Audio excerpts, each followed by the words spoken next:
Welcome to It Takes Two. I'm Blair. I'm Chris. And today we'll be talking about Love and Marriage Detroit, Season 1, Episode 3. All right, let's get to it. So we are starting at the wine tasting for Dr. Latoya's wine.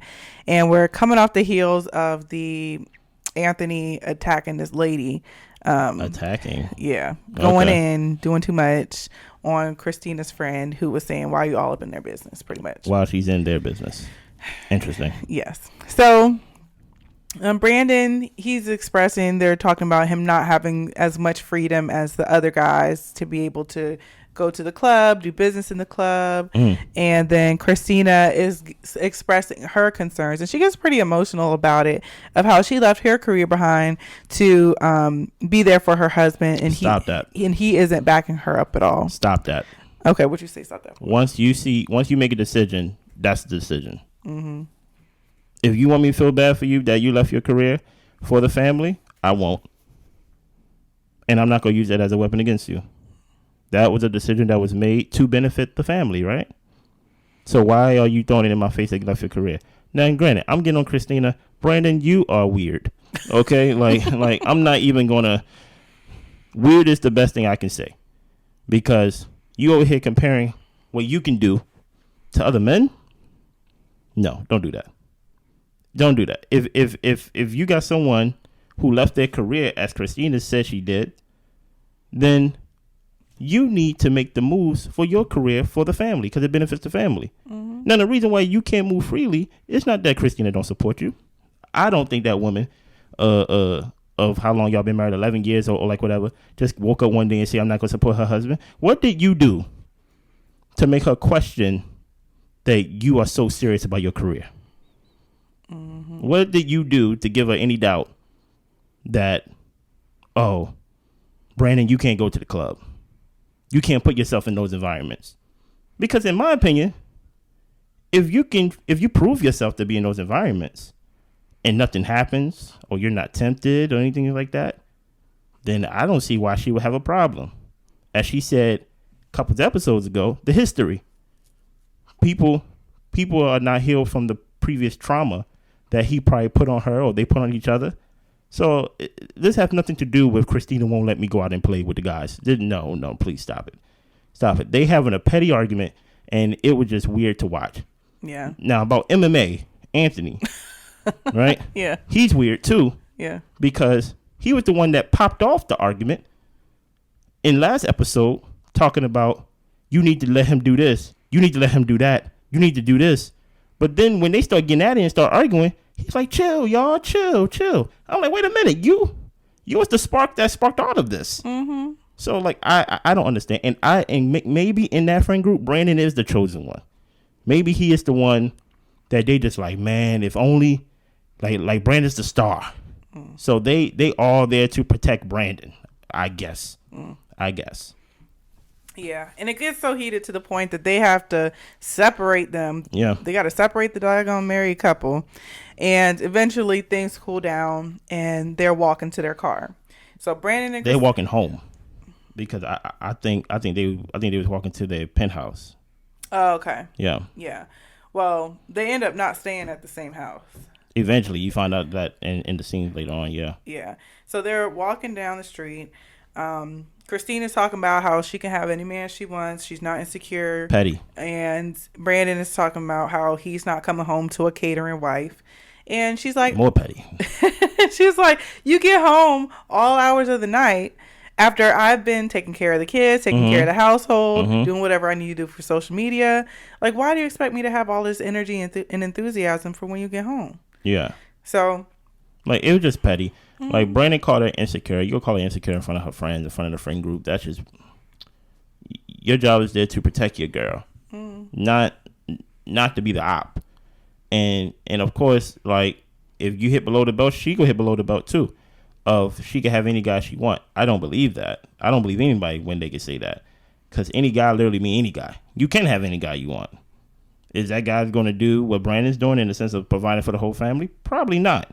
So I don't think that even should be a statement that should be uttered out of anybody's mouth of I can have anybody, because anybody is literally anybody. Yeah. So you could rather improve or dramatically decline. So it's like there's really no point of saying that. But she's in defense mode because all night she feel like she's been getting attacked. So I don't blame her for defending herself. I just don't like how she defended herself, because I always believe that in a relationship somebody has to be the diffuser. If there's an argument between a couple, one of y'all have to be the diffuser of, I'm not going to go tit for tat, or I'm not going to hit below the belt, because there's just some things that people think just because you apologize for something that just make things right, and it doesn't. Things can't be undone and things can't be unsaid. Right. So it's just best not to say anything. Yeah. It's best to just not engage in those type of arguments or those discussions. You know what I mean? Yeah, and especially if there's not a clear solution. If y'all are really going at each other, then versus at the problem, it's just going to, like you said, it's going to create wounds that you guys are going to have to try to get past. I don't even know what Brandon's mad at. That's the thing that I'm like trying. I think Brandon's mad because he can't do what he want to do whenever he wants to do it. But he's been doing what he want to do. That's even still right. Like so that's why I'm like I don't even know what he's mad at or what he's fighting for. They're like, the club is not, like I said, I'm not in that field. So it can't be about you. It cannot be about you won't let me go to the club. That just can't be it. That just can't be it. But that's why he goes on to ask her, well, do you even want to be married to me? And it's pretty much he's saying that he thinks Christina just wants to be married because of marriage's sake. But that's most women. So like, I don't even understand like that question. Like, listen, if a woman wants to be married, right? She don't want to be in a bad marriage, so don't contribute to it being a bad marriage. Mm-hmm. If she wants to be married, cool. They got married fairly quick. You agreed to get married fairly quick. You freaking to drag your feet. A woman can't be married unless someone proposed to her. You proposed to her, I think 2 months, they said. Yeah, it was short. So you contributed, and you was an equal partner in wanting to be married. Right. So don't give me the question of... And now she has to answer the question of why they married. And now... well, you're in the marriage too. And now excuse the hell out of her for wanting a good marriage. Mm-hmm. And being willing to... And she said she's willing to fight for it, work for it, all this type of stuff. And Brandon, it seemed like he just waiting for it to be over. I don't know what Brandon wants. And everything I see on Brandon, everything he's showing me is a lie. So in the sense of... I'm not saying he's lying per se, as if he's like verbally telling lies. We 3 episodes in, and I don't think we've seen the real Brandon yet. Mm-hmm. I really don't. True.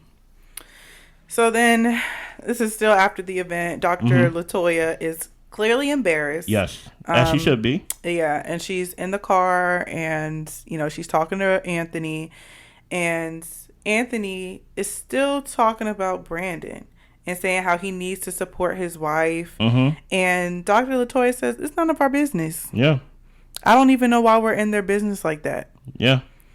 And I love Anthony. They don't need to get involved. I love Anthony in this scene. And then, so she's saying that, whatever this was, this can't happen again.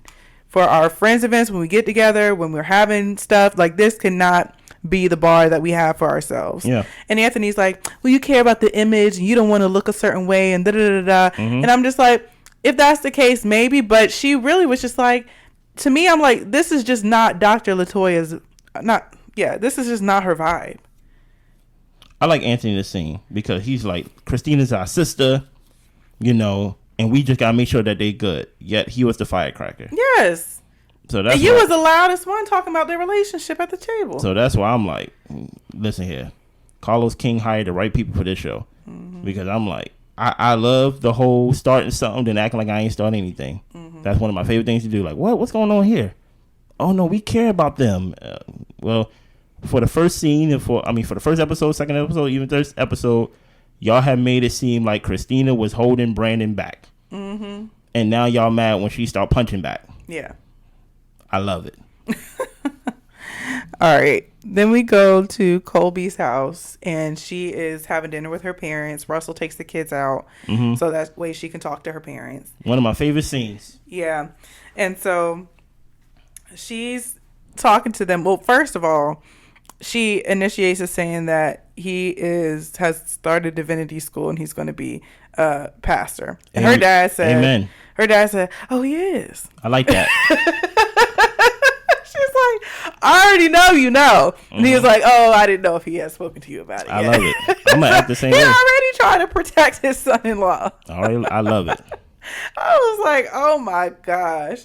So they're talking to her, and she's just expressing herself as to why it upset her and how she wished that even if it came from God, she's not going to fight against that, but at least can you communicate with me about that being something you want to do? Yeah. And her mom asked her, okay, so if he would have asked you, what would you have said?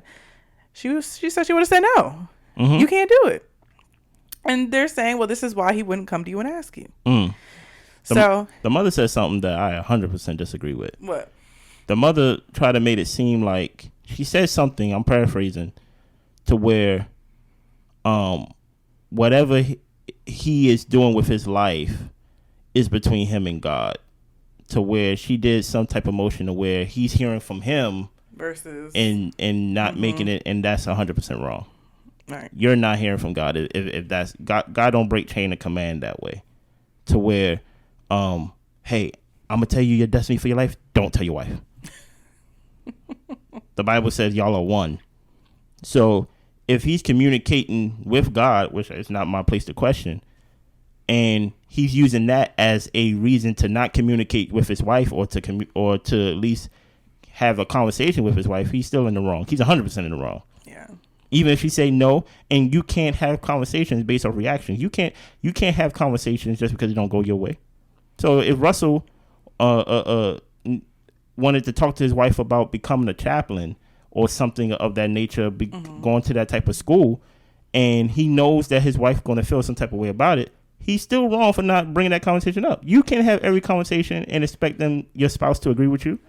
It's called a discussion. Yeah. And then it's called a compromise. Because now we're having a discussion about us.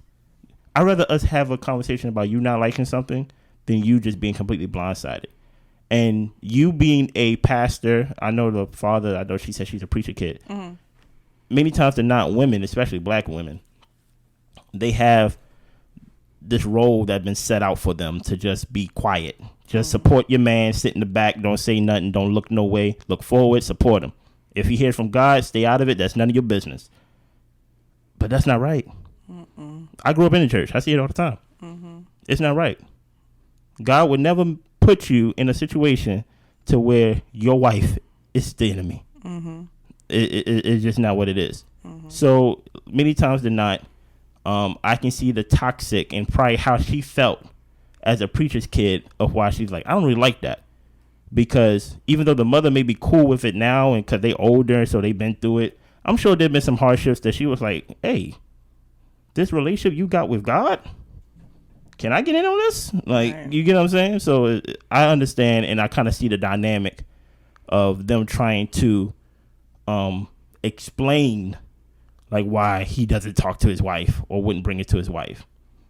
Now, granted, I did say last episode that she has to be a soft landing spot for him.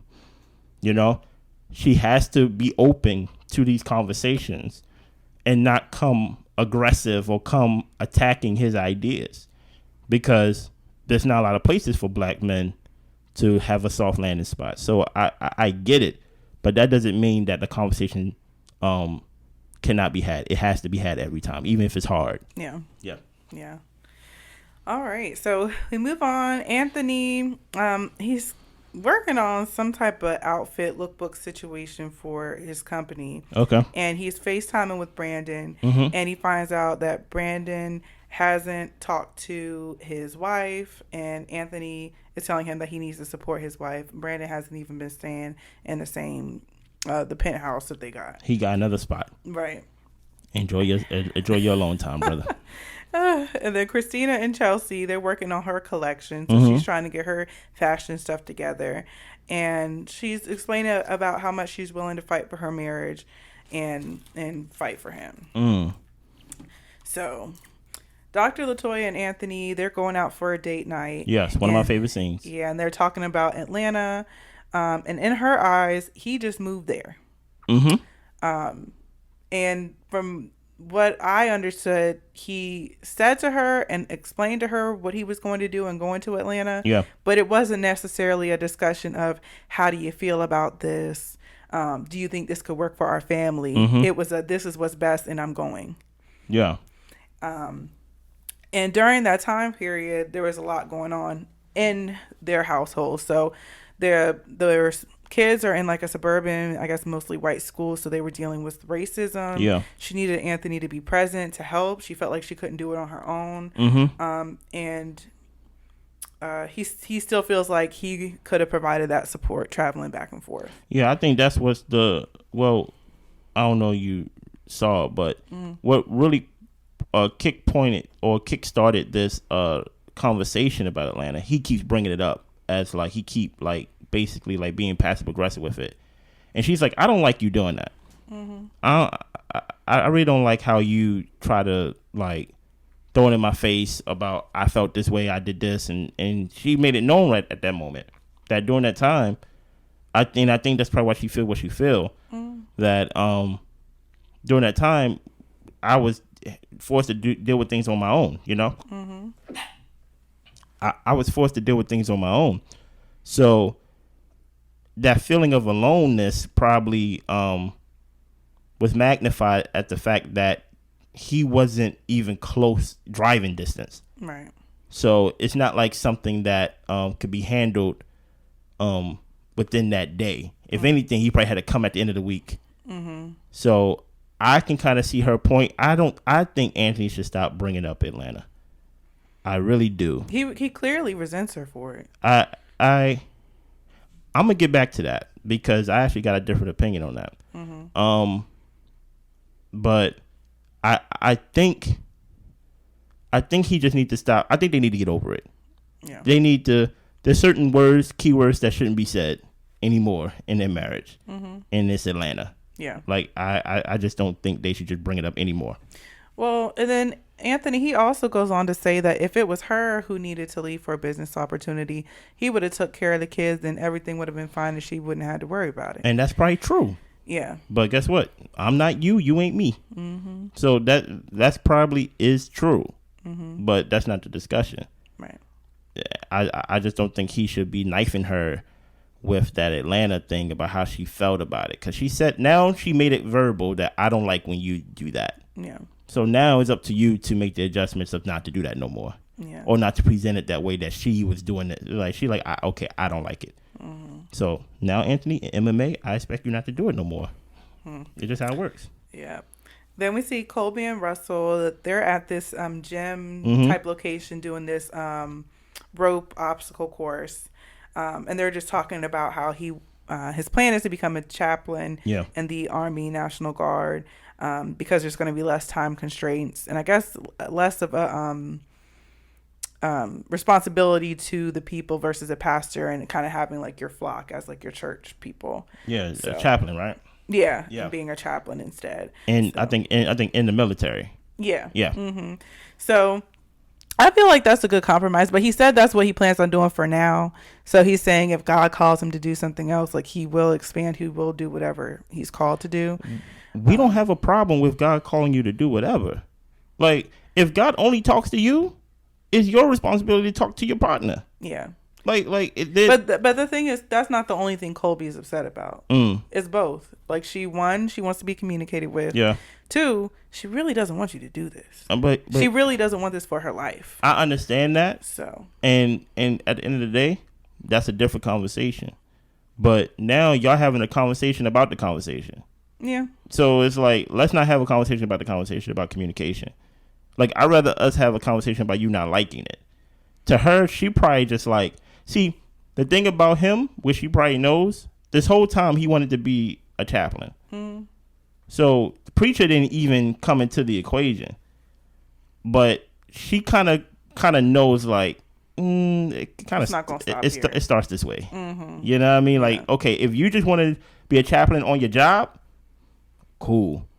But like next thing you know, a church want to ask you to basically come speak at their event or something like that.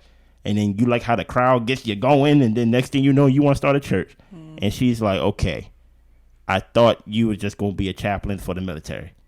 Now we building a church and a gym. So like, but all these things, it's better to have a conversation than to have a conversation about how y'all didn't have the conversation. Right. Just get to the point. Yeah, just get to the point. So y'all can already argue and disagree about it, and then y'all can already be steps ahead. Right. Yeah. So Latoya and Anthony, they're going out on a boat get together with their couple friends. The scene of the night. Yes. So Atlanta gets brought up again. Yeah. And by her. Yeah, she brought it up this time. Mm-hmm. And him thinking that it was a missed opportunity. And she was explaining how she went to her family during that time. Yeah. And complained about it and voiced her concerns and, just vented to her family to try to get some emotional support for what was going on. Mm-hmm. Everybody said that Anthony was wrong. Mm-hmm. Mm-hmm. And then her dad was on her side, called Anthony, and was basically telling him, like, you don't do this to your family. Mm-hmm. You're messed up for this. Anthony people was on her side. Mm-hmm. Mm-hmm. And then Anthony starts crying. Yeah. And his point is that he wants everyone to rally around him. Mm-hmm. He's saying that he only has, so many people. He needs all the people in his life to rally around him. Yes. And this was a great opportunity for him, and people just couldn't support him. Mm. So, what was your feeling about this thing? Anthony just gets on my nerves. So, so you have a no. I have some empathy or some compassion for him because and I think it really was a great opportunity. Mm-hmm. And I think that it was an awesome thing that he was getting the opportunity to do. Yeah. So I can totally see where he's coming from, where he was just like, why can't you just support me? Why can't y'all just be happy for me? Like, this is a wonderful career opportunity, something that, he may have dreamed of having the opportunity to do. So why can't y'all just get it together so I can go do this thing? Work for Marvel. Yeah. Mm-hmm. Yeah. So I totally get where he was coming from and why he was so frustrated. But my only thing about that is that you don't just get to move and do things independently when you have a wife and kids, or at least that's not my standard. Yeah. And I would feel how Dr. Latoya feels as far as this is a wonderful, great opportunity, but this is not the time for our family. Yeah. We're not in a space for this at this moment. Yeah. And for him not being able to come to terms with that, rectify it, and pivot completely. I mean, like, he's still emotionally upset by how everything went down, and he can't let it go. But they talked about how they went to therapy and talked through things and everything. But it's just like, this is something that he's really holding on to. Yeah. So, he said something scenes back that when Latoya started her line, it was his company that put forth most of the money. Now, Anthony's a bragger. Yeah. Anthony is one of the ones that, like, he ain't just gonna support you. He gonna let you know, I did this. Yeah. I'm gonna say this. I'm only judging the characters on the show. I don't know these people, so hopefully nobody take it personally. Dr. Latoya, you're number one on my list of disliked. Oh, okay. I was like, a list of what? This is what I wanted to. This is what I needed to see. Okay. Gotta be careful for them quiet ones. First episode, second episode, she was quiet. Even this episode, she was kind of quiet. But she revealed herself in this episode. I was like, ooh, I don't like that. Have you ever met somebody who, when they write, they gotta let everybody know that they was right? Mm-hmm. That conversation was brought up by who? Dr. Latoya. Latoya. The friends came on the boat. Anthony wasn't on Atlanta. Mm-hmm. But she brought it up because people revel with being right. Mm-hmm. She like, you know what Anthony did? Anthony went to Atlanta and he left the kids. Mm-hmm. And everybody told him he was wrong. Even his own mother, father, they told him he was wrong. And they liked that. Yeah. You get what I'm saying? Because that was a major wrong in their eyes. And the same way as I'm resenting you for it, I'm also going to hold that everybody told you that you was wrong. Mm. And granted, I'm not a fan of men crying on national TV or in public, but for Anthony to cry, that big man to cry, he had to truly feel everybody was against him. Mm-hmm. And guess what? I had no reason to not believe everybody was against him. She said it. Yeah. You get what I'm saying? So what do a man do when his wife is against him, his in-laws is against him, his family is against him? Like, in his eyes, he probably felt more alone. And you felt alone in Detroit with the racists. You get what I'm saying? So for you to bring that up and to push him to that tipping point, I felt like that was 100% wrong on Dr. LaToya's part. Like, y'all was out on a boat trip. You didn't have to bring it up. You didn't have to make it about you at all. You could caught up with as friends. You did not have to bring up. Anthony did a major wrong in our relationship. He went to Atlanta. No. Yeah. That wasn't right at all. And he's going to resent her. Because to him, as he said it, he said, yo, if it was you, I would have supported you 100%. Hell, it was you. I gave you the money for your wine. You know, and all I keep hearing about is opportunities I have to miss. Opportunities I have to miss because it's not the right time. Like we don't cherish opportunities in this family to work with Marvel. And granted, I understand, just had a new baby, things can be very sensitive.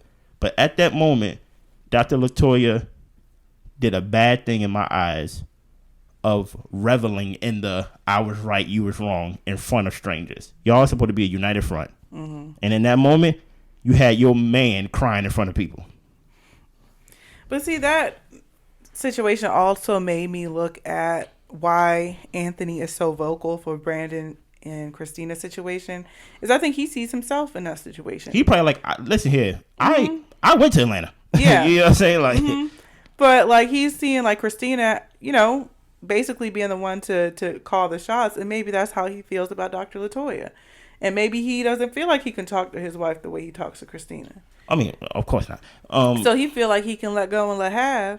And basically saying, don't hold your man back. Let him do everything that he needs to and wants to do. Because he's really because yelling, he's yelling at his wife. Yeah, because you're yelling at your wife and you're upset that you can't be in Atlanta right now. Yeah, but I think he went to Atlanta. He did. I think he but went he to left. Atlanta. But he had to come back. Yeah. But should he feel some type of way about that? He can definitely feel some type of way about it. I'm not saying he can't, but I'm saying, you know, like you got to move past it. I don't know how soon or how recent this was. But they both being passive aggressive about it. Yeah. Like he brings it up wrong and she brought it up at the wrong moment after she just told him a couple scenes ago, like, I don't like when you do that. Yeah. But then she did the exact same thing. Even worse though. Had him crying. Because he, in his eyes, he's like, I don't feel supported. And granted, the guy is not crying about that moment. He don't feel supported in totality. And that's a dangerous place to have a man in, that he's crying, that he don't feel supported. Like, that's a bigger issue than Christina and Brandon, in my opinion. Yeah. Because that couple may wake up and be divorced. And you may not, and as the friends, you may not even see the steps that led to it. You just be like, wait a minute, y'all. Yeah. But it was silently growing. Exactly. Besides Christina and Brandon, only thing they got to do is stop yelling at each other. Yeah. And stuff like that. And if they get divorced, you can see the steps. But this is a silent killer.